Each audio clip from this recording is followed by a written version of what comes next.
Hey guys, welcome back to TechMan. Today, let me show you how to send ACH payment Bank of America.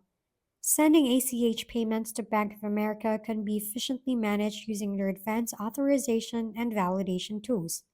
With mobile approvals, you can monitor incoming transactions, automatically accept authorized payments from trusted partners, and decide in real time whether to post or return expectations, all from your mobile device.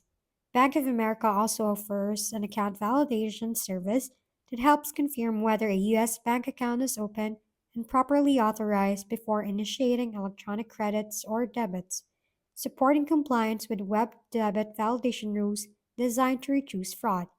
ACH payments can be used for direct deposits, consumer receipts, business and tax payments, cash concentration, and even cross border transactions.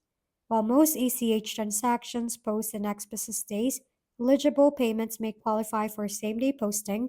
These services are easily managed through CashPro Connect, or CashPro APIs, allowing seamless integration with your business systems or payroll providers. If we've been helpful, kindly give us a thumbs up and don't forget to hit the subscribe and bell button for more contents. For any questions and suggestions, comment down below.